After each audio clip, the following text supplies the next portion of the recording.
30 ஆண்டுகளுக்கு முன்ன ஒரு வருடம் உலகம் மாறிக்கொண்டே இருக்கிறது அப்படின்னு. இப்போலாம் ரொம்ப ஃபாஸ்ட்டாக 20 வருஷம் 10 வருஷத்துலேயே உலகம் மாறிடுது. முன்னாலாம் ஒரு தலைமுறைனா பெரிய கேப்பு சொல்லுவாங்க. இப்போலாம் 10 வருஷத்தே ஒரு தலைமுறை அப்படிங்கிறாங்க. பழைய பாட்டு அப்படின்னு கேட்டால் 2010 வந்த பாட்டெல்லாம் பழைய பாட்டுங்கிறாங்க. இப்போ ஒரு மியூசிக் ஷோ ஒன்று பண்ணோம். பழைய பாடல் உங்களுக்கு தெரிஞ்சதெல்லாம் சொல்லுங்கன்னா 7 வருஷத்துக்கு முன்னால் வந்த பாட்டெல்லாம் பழைய பாட்டு அப்படிங்கிறாங்க. அப்போ எம்ஜிஆர் பாட்டு சிவாஜி பாட்டெலாம் அதெல்லாம் நாங்கள் கேட்டதே இல்லை அப்படிங்கிறான். அப்போ ஒரு தலைமுறைக்கு பழையது என்பது ரொம்ப அருகாமையில் இருக்கக்கூடிய ஒரு காலகட்டத்தில், மாற்றங்கள் வேகமாக நடக்கும் காலகட்டத்தில் நாம் எப்படி மாறிக்கொள்ள வேண்டி இருக்கிறது அப்படின்னு புரிஞ்சுக்க வேண்டிய ஒரு நெருக்கடி இருக்கிறோம். முதல் முக்கியமான விஷயம், மாறி இருக்கக்கூடிய இந்த உலகத்தில் பல கருவிகள் இப்போது இல்லை என்கிற ஞாபகம் நமக்கு முதல்ல வரணும். உலகம் மாறிடுச்சா? இல்லையே, அப்படியே தானே இருக்கு அப்படின்னு நினைப்போம். பல கருவிகளே இப்போது இல்லை. டெலிஃபோன் பூத்து வச்சலாம் பிஸ்னஸ்லாம் ஒரு காலத்தில் பண்ணிட்டு இருந்தாங்க. டெலிஃபோன் பூத்தே இல்லை. ஃபோனில் மூஞ்சி தெரியுமான்னு ஜோக் அடித்தானுவேன். ஃபோனில் மூஞ்சி தெரியும், மூஞ்சி மட்டும் தெரியாது. அப்பா எங்கே இருக்காருன்னு கூகுள் மேப்ஸில் அட்டாச் பண்ணி விட்டானா, அப்பா ஆஃபீஸுக்கு போல் டீ கடை முக்கத்தில் வடது நின்றுட்டு இருக்காருன்னு கரெக்டாக க்ளோஸ்அப்பில் போய் இன்னைக்கு காட்டிட முடியும். முன்னாலாம் வாத்தியாருங்கிட்ட டீச்சருங்கிட்ட பேசுகிறவங்ககிட்ட புத்தகத்திட்ட விவரம் கேட்டுட்டு இருந்தாங்க. நேராக அப்போ ChatGPT கூப்பிட்டு கேட்குறாங்க. அம்மாவோட சண்டை போட்டால் கூட எங்கள் அம்மா எப்படி சிடுசுன்னு விழுகுது அப்படின்ட்டு அலெக்சாட்ட கேட்குறாங்க இல்லையா? எல்லாவற்றையும் கேட்டு தெரிந்து கொள்வதற்கான சந்தர்ப்பங்களும் வாய்ப்புகளும் அதிகரித்திருக்கக்கூடிய ஒரு காலகட்டம். பிளாக்பெரின்னு ஒரு ஃபோன் வந்துச்சு. ஆப்பிள் உள்ளே வந்தப்போ சொன்னாங்க அது ஒரு பொம்மை அப்படின்னாங்க. ஆப்பிள் ஃபோன் உள்ளே வந்தப்போ அது ஒரு பொம்மை, எங்ககிட்ட இருக்கக்கூடிய வசதிகளாக இருக்கும். ஒரு அலுவலகத்தை போல் அவர்களால் செயல்பட முடியாது. அடித்து தூக்கி அப்படியே தின்னுட்டு போயிட்டாமா இல்லை, அப்படி தின்னுட்டு போயிட்டான். பிளாக்பெரி எங்கே போச்சுன்னே தெரியல. அப்போ மாறிக்கொள்ளாதவர்கள் தேங்கி போகவில்லை, அழிந்து போகிறார்கள். இதுதான் நவீன யுகத்துடைய புதிய இலக்கம். நீங்கள் மாறிக்கொள்ளவில்லை என்றால், தொடர்ச்சியாக கற்கவில்லை என்றால் தங்கிலாம் போயிட மாட்டீங்க. ஆளே ஆட்டத்திலே கிடையாது. நீங்கள் சீனில் இருக்க மாட்டீங்கிறது இன்றைக்குடைய ரியாலிட்டி. கேட்பதற்கு கொடூரமாக இருந்தாலும் கூட நீங்கள் மாறவோ புதிதாக கற்றுக்கொள்ளவோ தயாராக இல்லாத பட்சத்தில் நீங்கள் ஆட்டத்துக்கு சேர்த்து கிடையாது. பெஞ்சில் கூட வச்சுருக்க மாட்டாங்க. இந்த கிச்சாக்கனியால் கூட சேர்த்துக்க மாட்டாங்க. உப்புக்கு சப்பானினே ஒருத்தப்ப கிடையாது. ஆட்டத்தில் இருந்தால் எல்லாத்தையும் ஆட்டத்தை விட்டு வெளியில் போங்கிற ஒரு ரூத்லெஸ்ஸான காம்படிட்டிவ் மார்க்கெட்டை இப்போ இருக்கக்கூடிய டெக்னாலஜியும் வாழ்ந்து கொண்டிருக்கக்கூடிய வாழ்க்கை முறையும் உருவாக்கி இருக்கிறது. அப்போ என்னென்ன விஷயங்களில் மாற வேண்டியிருக்குது? முதல்ல சில ரியாலிட்டிஸை புரிஞ்சுக்க வேண்டியிருக்கு. முதல் முக்கியமான விஷயம், உங்களுக்கு அடுத்த தலைமுறையில் இருக்கக்கூடிய இந்த நவீன காலத்தின் ஏஐ ஜெனரேஷன் பிள்ளைகள், டெக்னாலஜியோடு பிறந்திருக்கக்கூடிய பிள்ளைகள் கருவிகளோடு அதிகம் பேசுகிறார்கள், மனிதர்களோடு பேசுவது இல்லை.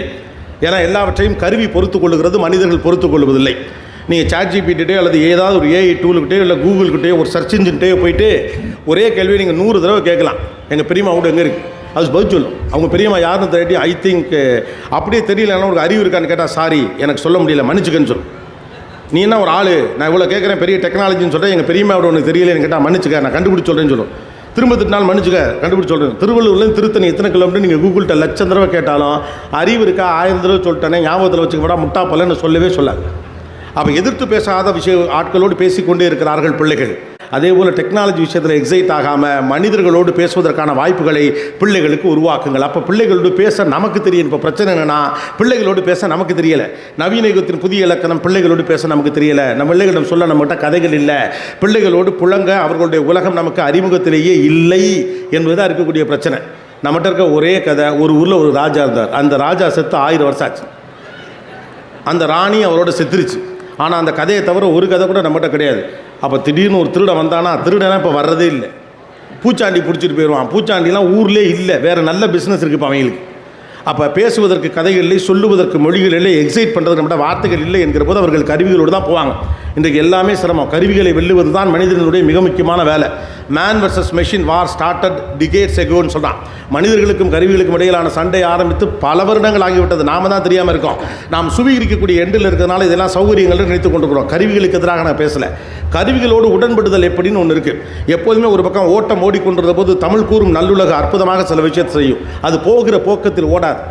தமிழ் கூறும் நல்லுலகம் என்பது அப்படி தான். போர் அதிகம் நடந்து கொண்டிருந்தபோது போர் செய்யணும் இந்த ஊர் சொல்லலை.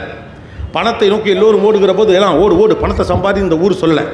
ஊரெல்லாம் சண்டை போட்டுக்கிட்டு இருந்தப்போ ஔவையார் போயிட்டு சொல்கிறாங்க சண்டை போடாதீங்கடா, உறவு தாண்டா முக்கியம், மனுஷன் தாண்டா முக்கியங்கிறாங்க. ஆனால் ஆக்சுவலாக என்ன பண்ணிக்கணும், நீ இன்னும் கருவிகளை கொண்டு போய் சேர்த்து கொள்ளு அப்படிங்கணும். உலகமெல்லாம் பணத்தை நோக்கி ஓடிட்டு இருந்தப்போ வாழ்க்கைக்கு திரும்புங்கடான்னு சொன்ன ஊர் நம்ம ஊர். ஆனால் பொதுவாக உலகத்துடைய பழக்கம் எப்படின்னு கேட்டால் எது பாப்புலராக இருக்கோ அது பின்னாலே ஓடுறது. இப்போ நம்ம அதை தான் செஞ்சுட்டு இருக்கோம். எது பாப்புலரோ அது பின்னால் ஓடிக்கிட்டே இருக்கும். உட்காந்து ரீடிஃபைன் பண்ணணும் அப்படின்னு யோசிக்க ஆரம்பிக்க வேண்டியது தான் நவீன யுகத்தின் புதிய இலக்கணம். பிள்ளைகளோடு பேசுங்கள். பிள்ளைகள் பேச வேண்டும் என்று எதிர்பார்க்காதீங்க. அவன் பேசவே மாட்டேங்கிறான், அவன் பேச மாட்டான். அவனுக்கு உங்களோட சுவாரஸ்யமாக பேசுறதுக்கு ஆள் இருக்கு. உங்கள்கிட்ட பேசுகிறாங்க என்ன பண்ண போகிறீங்க, என்ன மார்க் எடுத்துன்னு கேட்க போகிறீங்க, ஏன் ஷூவை கரெக்டான இடத்துல வைக்கலை, ஏன் அம்மா பேச்ச கேட்கலை, நீ என்ன நன்றி கெட்ட பிள்ளையாக இருக்கிற, எழுத்த விட்டு சுரேஷ் எப்படி இருக்கான், நீ ஏன் இப்படி இருக்கிற, எழுத்த வீட்டில் இருக்க சுரேஷ்ட சொல்லிட்டு இருப்பாங்க, எழுத்த விட்டு ரமேஷ் எப்படி இருக்கான், நீ ஏன் இப்படி இருக்க. எப்போவுமே எழுத்த விட்டு பையன் தான் நல்ல பையன். பிள்ளைய மாற்றிக்கலாம்ல, மாற்றிக்க மாட்டேன் இல்லையா. அப்போ பிள்ளைகளோடு பேசுவதற்கான மொழி என்று ஒன்று இருக்கிறது. பிள்ளைங்க எல்லாருமே தங்களுடைய நேரத்தை குறைத்து கொண்டு விட்டார்கள். ஒரு காலகட்டத்தில் பார்த்திங்கன்னா சோஷியல் மீடியாலாம் வீடியோலாம் 1 மணி நேரம் போட்டால் உட்காந்து பார்ப்பாங்க வேலையை போய். 3.5 மணி நேரம் படம் பார்த்தவங்க தானே நீங்கள் இல்லையா? நைட்டு சினிமாவுக்கு 10:30 மணிக்கு போனால் காலையில் 2:30 மணிக்கு வீட்டுக்கு வருவாங்க. இப்போல்லாம் 2 மணி நேரத்துக்கு மேலே படம் இருந்தால் தேட்டருக்காரனே எடிட் பண்ணிடுறான் இல்லையா? அவங்களே எடிட் பண்ணிட்டு போயிடுறாங்க. ஒரு நாள் முழுக்க உட்காந்து மேட்ச் பார்த்த காலம்லாம் உண்டு. 1 டே மேட்சஸ்னு. இப்போ 1 டே மேட்சஸை காப்பாற்ற கிரிக்கெட் போர்டே போராடு. 2020 வந்துடுறானுங்க. 2020 வந்த புதுசில் அந்த 3 மணி நேரம் உட்காந்து முழுசாக மேட்செல்லாம் நம்மளாம் பார்த்தோம். அதுக்கப்புறமா நம்ம ஆடுறப்ப மட்டும் பார்ப்போம். இந்தியா வர்சஸ் பாகிஸ்தான் நடந்தால் இந்தியா விளையாடுறது மட்டும் பார்க்க ஆரம்பித்தாங்க. பேட்டிங் தான் எங்களுக்கு பிடிக்கும் அப்படின்னு சொல்லிட்டு. அதுக்கப்புறம் பார்த்தாங்க ஹைலைட்ஸை மட்டும் பார்த்தா போதும். ஏன்னா 6 பாலுக்கு எனக்கு 6 6 வேணும். இப்போ ஒரு ஓவருக்கு 1 6 அடித்தது ஒரு காலத்தில் ஓஹோன்றது. 2020 வந்தப்போ ஆகா எவ்வளோ ஃபாஸ்ட்டாக இருக்குது இந்த மேட்ச், ஒரு ஃபுட்பால் மேட்சே போல் 3 மணி நேரத்திலே முடிகிறது அப்படின்னாங்க. அதுக்கடுத்து என்ன கட்டம் வந்துச்சு? ஹைலைட்ஸை மட்டும் பார்த்தான். இப்போ அவனுங்களுக்கே ஓடிடியில் தெரிஞ்சு போச்சு. இவன் 15 நிமிஷம் ஹைலைட்ஸை கூட பார்க்க மாட்டேங்கிறான் அப்படின்ட்டு 15 மினிட்ஸ் ஹைலைட்ஸ்னு ஒன்று போடுறான், 7 மினிட்ஸ் ஹைலைட்ஸ்னு போடுறான், விராட் கோலி அடித்ததை பற்றி மட்டும் போடுறான், பெஸ்ட் மூமெண்ட்ஸ்னு ஒன்று போடுறான். என்ன வேணுமோ பார்த்துக்க. 1 நிமிஷம் 2 நிமிஷம் ரீல்ஸ் எல்லாம் 90 செகண்ட் இருந்தது 60 செகண்ட் ஆயிடுச்சு. அதையும் 10 செகண்ட் தான் பார்க்குறாங்க. அவ்வளோதான். அப்போ இவங்ககிட்ட உட்காந்துக்கிட்டு நீங்கள் விலாவாரியெல்லாம் பேச முடியாது. பேசும் முறையை, சொல் அடுக்குகளை மாற்ற பழகுங்கள். எதை சொல்ல வருகிறீர்களோ அதை சொல்லுங்கள். நம்ம ஆளுகிட்ட எதை சொல்ல வரோமோ அதை தவிர மீது எல்லாத்தையும் சொல்கிறது. ஒரு மாலுக்கு கிளம்பி போய் எந்த பொருளை வாங்கணுமோ அந்த பொருளை வாங்காமல் மற்ற பொருள்லாம் வாங்கிட்டு வாங்க வேண்டிய பொருளுக்கு காசு இல்லாமல் ஐயையே அடுத்த தடவை பார்த்துக்கலான்னு திரும்பி வர்ற கூட்டம் நம்ம கூட்டம். நம்ம கம்யூனிகேஷனில் இதான் ப்ராப்ளம். நம்முடைய பேச்சு வழக்கும் இதான் பிரச்சனை. பிள்ளைகள்கிட்ட நான்லாம் அந்த காலத்தில் என்ன பண்ணீங்க புரியலையே? திருவள்ளூர் கலெக்டராக இருந்தீங்களா? உங்கள் நாஸ்டாலஜிகள் இங்கே ஒர்க் அவுட் ஆகவே போகிறதுக்கு. அப்போ பிள்ளைகளிடம் பேசும் முறைகளை மாற்றிக்கொள்ளுங்கள். பிள்ளைங்கள்லாம் பேசினா கேட்க மாட்டேங்கிறான். ஏன்னா நீங்கள் பேசுகிறது சுவாரஸ்யமாக இல்லை. கூகுளை விட, சாட் ஜிபிடியை விட, அவர்கள் சந்திக்கக்கூடிய பேச்சாளர்களை விட, டிவியில் பார்க்கக்கூடிய முகங்களை விட வீட்டுக்குள் ஒரு நல்ல பேச்சு இருக்கணும். அப்போ நான் என்ன பேச்சாளர் இல்லை, ஜென்யூனாக பேசுங்க, இமோஷன்ஸாக பேசுங்க. பிள்ளைகளோடு முதல் உரையாடலை தொடங்குங்கள். வேலை சார்ந்த பேச்சுக்களை குறைத்து கொண்டு அன்பு சார்ந்த இமோஷனல் எம்பத்தி ரிலேட்டடாக பேசுங்க.